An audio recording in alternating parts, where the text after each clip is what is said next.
we see the after effects of what y'all did and what y'all built and how people feel about you. A large part of why New York get to talk like New York is because of Dipset. That's a fact.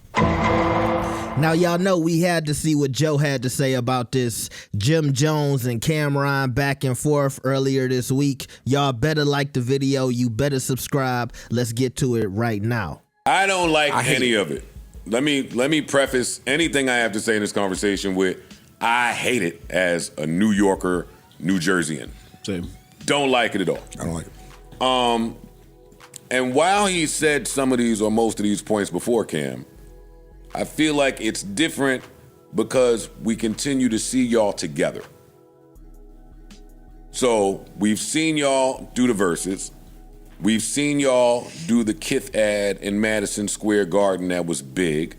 For me, Dipset still personifies New York. I'm sure Kith felt the same way. So it's different after you see them. I think they were rumored to go on tour at one point. I think that was the Locks tour. I might be freestyling right now. That's right. Right after so for it to happen now, after all of that, is like, okay, what's happened? What's going wrong? Maybe nothing. Maybe we just are able to work through tension.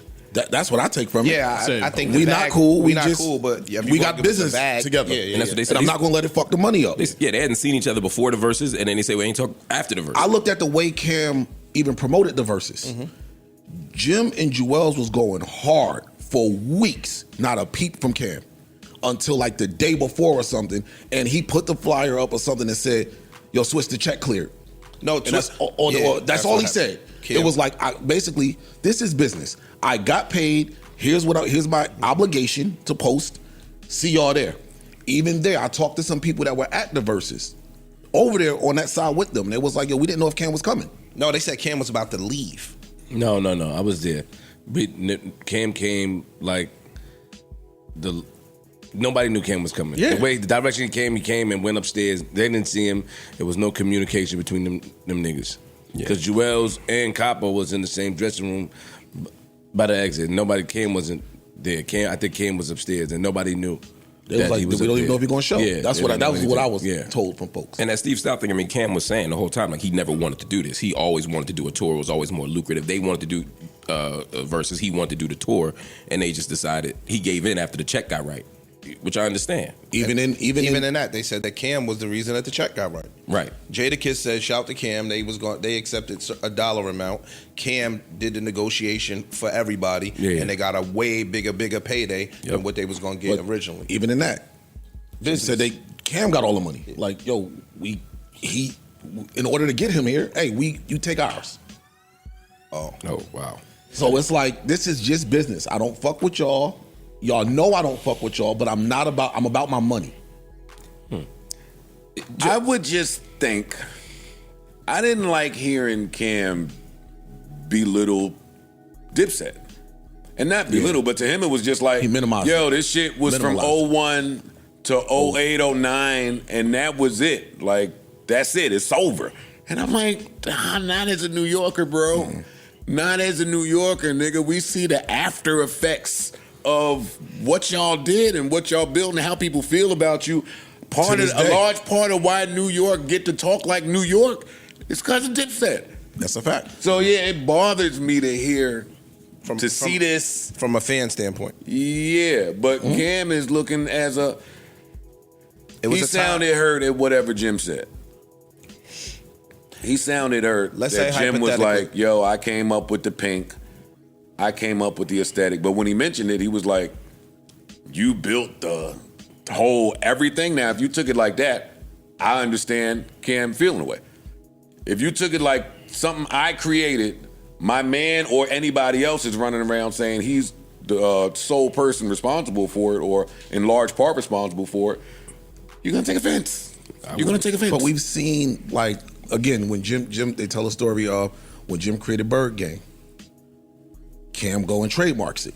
Like, it's been moves here where it's like, I'm just about the business. I don't even like hearing it. If y'all got beef or whatever you want, I don't want to call it beef. If y'all have friction, static, whatever, I kind of want y'all to just be able to deal with that. I don't feel like the public should even hear this. I hate that shit. I do think Cam took it easy on him, but I also think that Jim kind of could predict that Cam would have a response and his name would get trending. Like, Jim been in this shit for a long time. He didn't just by happenstance sit with Justin LeBoy and give him all of this shit. Right. I don't believe that.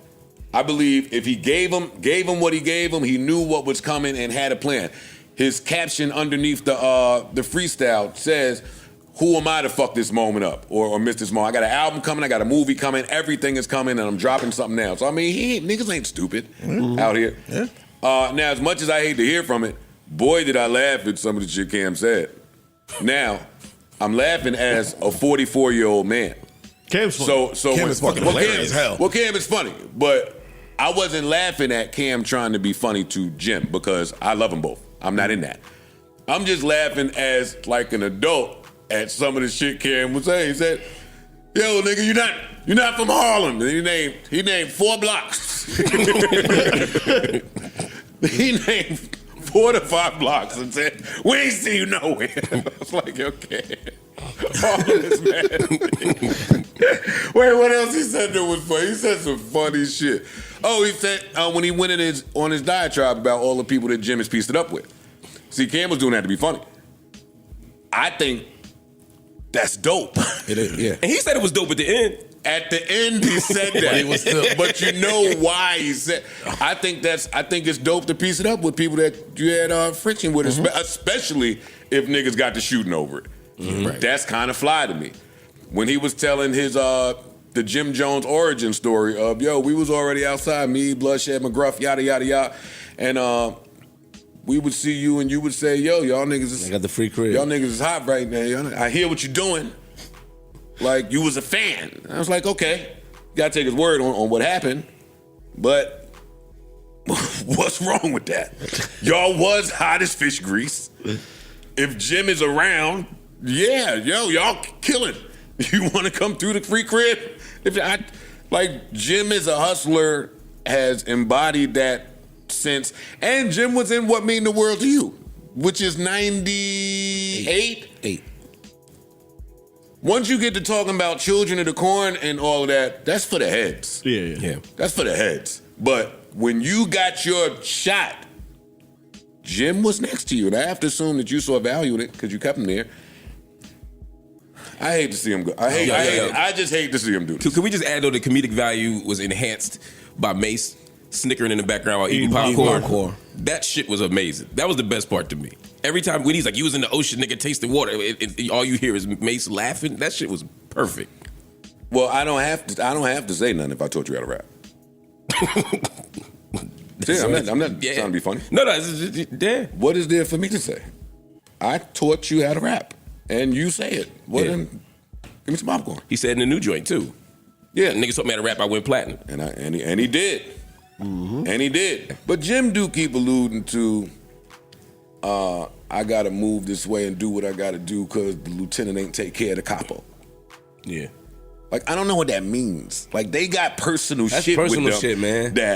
That only them two will know. It'd be so hard to speak on when two of your friends go at it. It's hard to speak on it, man, because you gotta be. That's why I like to wear the socks. I like the way you do it. I gotta wear capo socks and the Cam socks, right? Both. Yeah, I mean, it's Cam is funny. If you know where Cam come from and how he speaks, is funny. And Jim, you just respect Jim on how he handles things, man. I do think that I like how Jim is preparing to drop an album and taking advantage of the opportunity, man. He's always been a businessman. And Cam as well has been a good businessman. It's just a lot of things on the inside. And that shit happens when you come up. When you come up, you know, we look at the person that put us on and feel like, yo, you could have did more and you should have did more. But we don't know or we don't remember the sacrifice they had to make to get us in that position. I'm not saying anything about Capo and Cam. I'm pretty sure that Cam has a reason and Jim has a reason. There's a lot of shit with that. That whole Harlem shit, man, is different when it comes to the bread, man.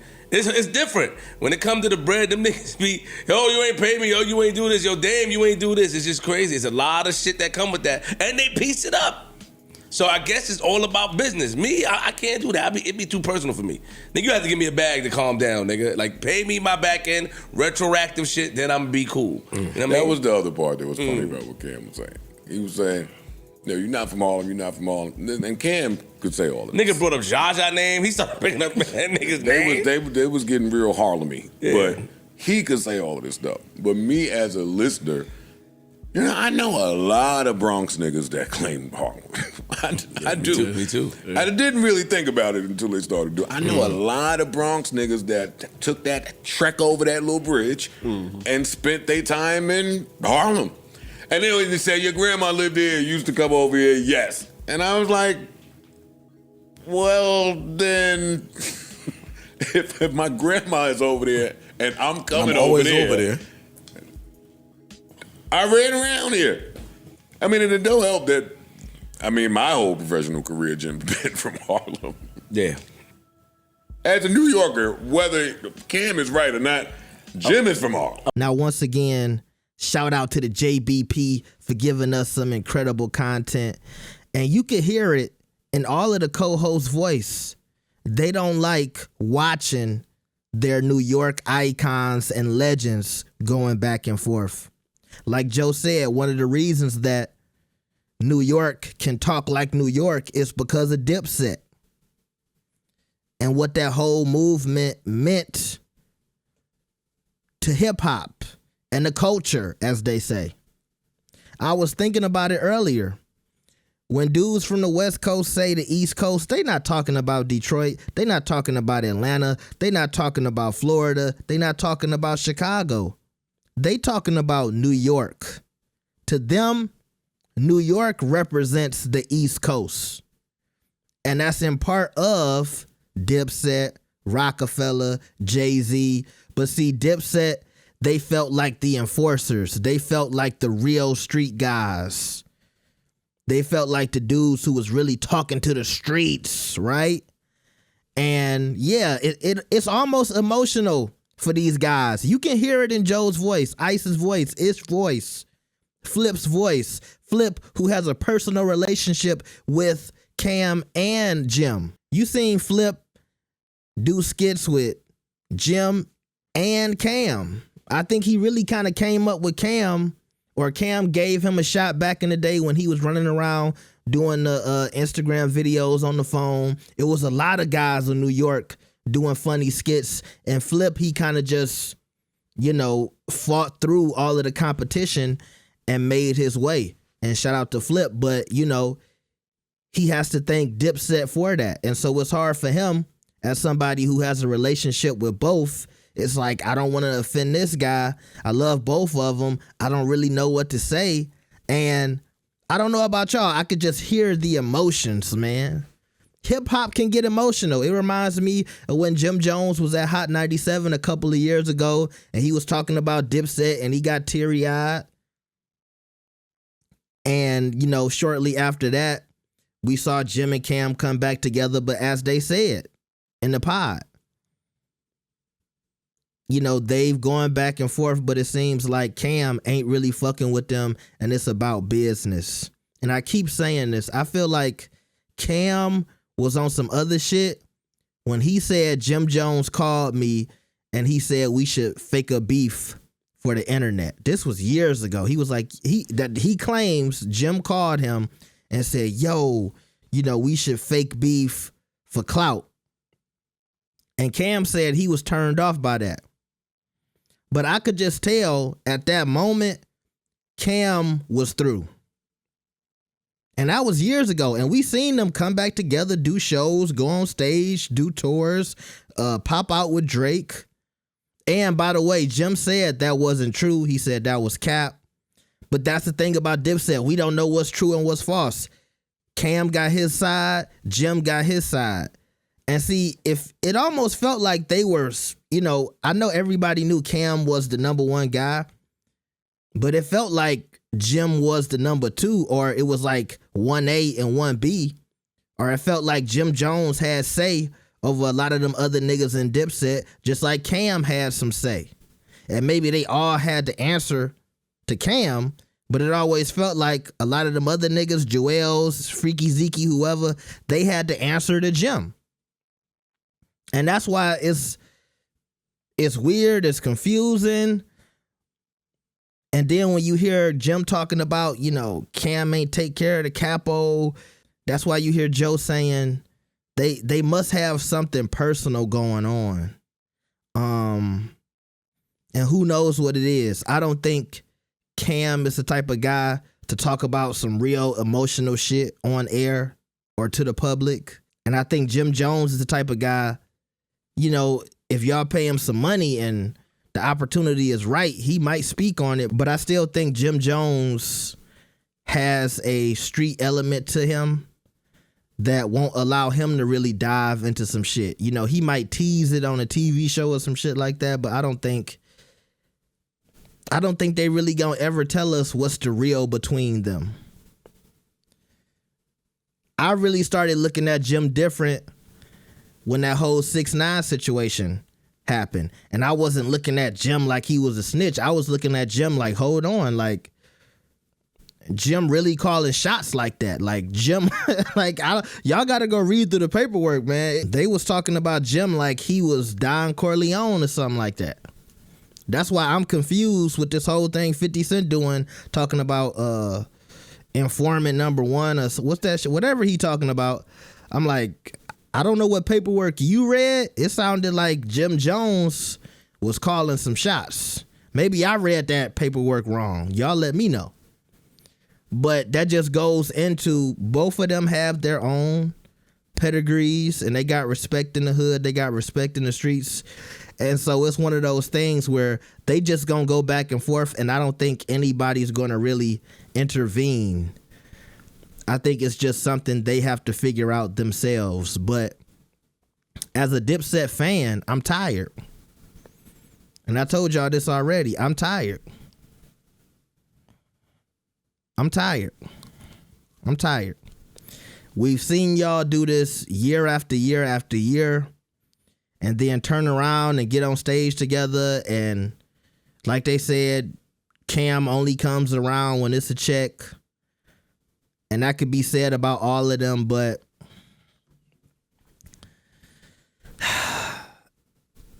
either y'all gonna be cool or stop doing this publicly. Cause you ruining the brand, you ruining the history, you ruining the legacy of Dipset. But shout out to Joe and the Pod for speaking on this. Like the video and subscribe. I'll see y'all next time. Peace.